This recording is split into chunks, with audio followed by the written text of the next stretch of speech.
Shalom, shalom, shalom, fils de Dieu, élu de Dieu, prophète, apôtre, pasteur. Je vous salue tous dans le nom précieux et puissant du Seigneur Jésus-Christ de Nazareth. Tout d'abord, avant de commencer, je souhaiterais dire que le Seigneur Jésus-Christ revient bientôt. Il est à la porte et son jugement va bientôt descendre sur toute la terre. Nous faisons cela afin d'exhorter le peuple de Dieu pour qu'il sache que Jésus-Christ est Dieu qui revient bientôt. Et j'aimerais dire en passant que Jésus-Christ n'est pas Christ Jésus. Jésus-Christ est son nom. C'est comme ça qu'il est écrit dans la Bible. Et le jeu de mots, le changement de position fait que cela n'a aucun impact sur nos prières. Si tu dis Jésus-Christ, ça a une force. Si tu dis Christ Jésus, cela n'a aucune force. Et nous savons que le Seigneur Jésus-Christ a dit, celui qui n'est pas avec lui est contre lui. Et nous savons également que tout ce que nous faisons, dès que c'est erroné, le diable prend la place. Bien aimé, l'enseignement de jour s'intitule « Les vrais adorateurs ». Bien aimé, le Seigneur a dit dans sa parole que dans les derniers temps, les vrais adorateurs l'adoreront en esprit et en vérité. En esprit et en vérité dans les derniers temps. Car le Seigneur a dit aussi dans la Bible que dans les derniers temps, avec la marque de la bête, nous ne pourrons acheter ni vendre. Donc c'est pour dire que nous ne pourrons rien faire tant que nous n'avons pas la marque de la bête. Nous ne pouvons rien faire. Et dans ces temps-là, c'est sûr que nous ne pourrons même pas aller à l'église. Nous ne pourrons pas nous déplacer tant que nous n'avons pas la marque de la bête. Et nous savons, par la vertu du Saint-Esprit, que lorsque ce temps-là sera arrivé, beaucoup de difficultés surviendront sur la surface de la terre. Et c'est dans cette optique encore que nous exhortons le peuple de Dieu à le rechercher en esprit et en vérité. Car dans les derniers temps, nous ne pourrons pas le louer dans nos synagogues. Car certainement il n'y sera plus. Et nous-mêmes, nous ne serons plus, nous serons confinés chez nous. Bien aimé, je reviens sur les titres de cette exhortation du jour qui s'intitule « Les vrais adorateurs ». Bien aimé, la Bible déclare que dans les derniers temps, les vrais adorateurs l'adoreront en esprit et en vérité. Et à cet effet, je lis la parole. Je commence la lecture dans Jean 4, verset 23, qui dit ceci. « Mais l'heure vient, et elle est déjà venue, où les vrais adorateurs adoreront le Père en esprit et en vérité, car ce sont là les adorateurs que le Père demande. » Bien-aimé, les derniers temps, le Seigneur a dit que c'est dans ton esprit que tu vas le louer en esprit et en vérité.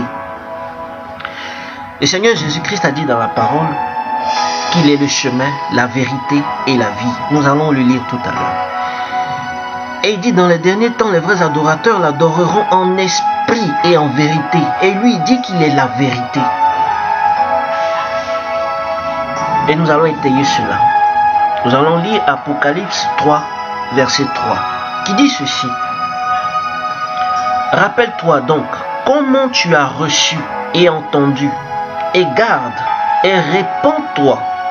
Si tu ne veilles pas, je viendrai comme un voleur, et tu ne sauras pas à quelle heure je viendrai sur toi.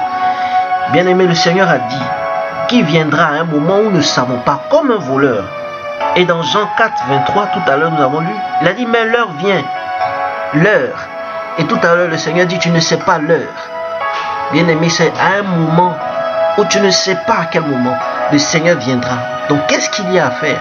C'est de le louer tous les jours, car il a dit de méditer la parole jour et nuit. Certains diront, et vous les évangéliques, vous voyez les démons partout. Bien aimés, ils sont partout.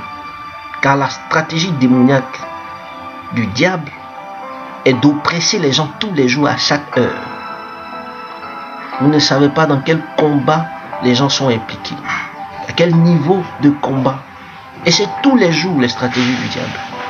Et le Seigneur dit à l'heure, tu ne sais pas à quelle heure il vient. Et il viendra comme un voleur dans la nuit. Et la Bible dit, mais l'heure vient. C'est toujours à une heure précise. Mais nous savons que le Seigneur a dit, c'est dans la nuit qu'il viendra. Et je poursuis la lecture. Dans Jean 14, verset 6. Et Jésus dit ceci: je suis le chemin, la vérité et la vie. Nul ne vient au Père que par moi. Jésus-Christ dit que c'est par lui qu'on va au Père. Et il dit il est le chemin. Il n'a pas dit il est un chemin, parce que tous les chemins ne mènent pas au ciel. Comme le diraient certains, tous les chemins mènent à Rome, mais ne mènent pas au ciel.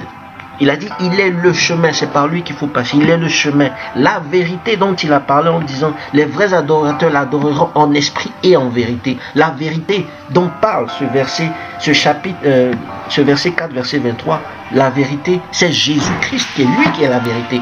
Et la vérité doit être dans le cœur. Et je poursuis, qui va parler de la vérité qui doit régner dans le cœur. Dans Psaume 51, verset 8, qui dit ceci: mais tu veux que la vérité soit au fond du cœur. La Bible dit, le Seigneur dit, il veut que la vérité soit au fond du cœur. Et plus haut, et dans le Nouveau Testament, dans Jean, qui dit, dans Jean 4, verset 23, qui dit ceci: les adorateurs l'adoreront en esprit et en vérité. La vérité règne dans le cœur. C'est dans le cœur que se loge la vérité. En parlant, qui se rattache aussi avec la ceinture de la vérité, qui est aussi une arme. Si tu es un menteur, tu ne peux pas accueillir Jésus-Christ dans ton cœur. Si tu es un menteur, tu ne peux pas accueillir Jésus-Christ. Tu ne peux pas hériter du royaume des cieux. Tu ne peux pas le louer en esprit et en vérité, la vérité qui est lui-même. Bien-aimés, cherchons la vérité qui est Jésus-Christ de Nazareth. C'est lui qui est la vérité. Il est le chemin, il est la vérité et il est la vie. Je vous exhorte donc à rechercher Jésus-Christ de Nazareth, car c'est lui la vérité. Et je poursuis un dernier verset pour étayer tout cela. Dans Jérémie 17 au verset 10, et l'Éternel dit ceci: moi, l'Éternel, j'éprouve le cœur, je sonde le rein, pour rendre à chacun selon ses voies, selon le fruit de ses œuvres. Bien-aimé, le Seigneur dit, il éprouve ton cœur, parce qu'il sait que c'est là-bas doit loger la vérité. Si la vérité n'est pas au fond de ton cœur, tout ce que tu fais, même dans la maison de Dieu, c'est vain, car la vérité n'est pas dans ton cœur. Et c'est à ces genres de personnes que le Seigneur dira: pars, je ne te connais pas. Il faut que la vérité soit au fond du cœur. Souvent nous mentons pour rien, c'est que Jésus-Christ n'est pas avec toi. Souvent nous avons des tendances à induire les autres en erreur avec le mensonge. C'est que la vérité n'est pas dans notre cœur. Jésus-Christ n'est pas dans notre cœur lorsque nous mentons pour rien, même pour nous défendre.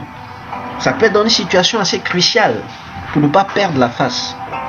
Mais le Seigneur dit, il veut que la vérité soit au fond du cœur. Il est dit dans le psaume 51 au verset 8. Et dans Jérémie 17 verset 10, le Seigneur dit qu'il éprouve le cœur. C'est ton cœur qui l'éprouve, parce que là vient des choses de la vie. Il a dit, garde ton cœur plus que tout, car de lui viennent des choses de la vie. Il faut garder ton cœur en toutes circonstances. Garde la vérité dans ton cœur. Ôte le mensonge. Garde la vérité. Tu ne perds rien à dire la vérité, mais tu perds tout, surtout le salut, à mentir. Et quand tu mens, Jésus-Christ n'est plus dans ton cœur. Il est ailleurs. Et il te regarde de très loin. Je vous exhorte donc à demeurer dans la vérité, à prier Jésus-Christ et à l'inviter à demeurer dans votre cœur. Car sans sa présence dans votre cœur, votre louange, votre adoration est vaine. Il pourra exaucer, mais au dernier moment il dira, pars, je ne te connais pas. C'était donc l'exhortation du jour. Et je prie que le Seigneur fasse de vous des gens véritables, qui le louent en esprit et en vérité, qui acceptent Jésus-Christ dans leur cœur, pas dans le mensonge de l'apparence. Car bon nombre sont des menteurs en vérité dans le mensonge. Et je prie encore une fois que la vérité demeure dans votre cœur, que le sang de l'agneau vous lave, vous purifie et fasse de vous de vrais adorateurs. Car c'est pas à l'église qu'on est chrétien, c'est lorsqu'on sort de l'église, lorsqu'on est sorti de l'église avec des enseignements qu'on devient chrétien. C'est pas lorsque nous sommes des chrétiens du dimanche. C'est pas ça la chrétienté. La chrétienté, eh bien il faut vivre cela. sinon nous sommes des menteurs. Et le Seigneur voit notre cœur. Nous pouvons avoir une apparence devant les gens. Nous pouvons avoir une apparence devant tout le monde. L'apparence de la piété, mais régnant beaucoup de choses. Nous pouvons avoir toutes les apparences, mais dans le secret, nous savons que nous sommes des menteurs. Mais eh bien, qui est-ce que nous trompons si ce n'est pas nous-mêmes? Je vous exhorte à marcher avec Jésus-Christ en vérité. Ne soyez pas des menteurs. Ne soyez pas des gens qui soignent leur apparence et qui oublient la vérité qui doit régner dans le cœur. C'était là l'enseignement du jour. Que le Seigneur veille sur vous et que toutes les grâces et les faveurs soient trouvées par vous devant notre Dieu afin que vous marchiez avec lui en esprit et en vérité. Soyez tous bénis.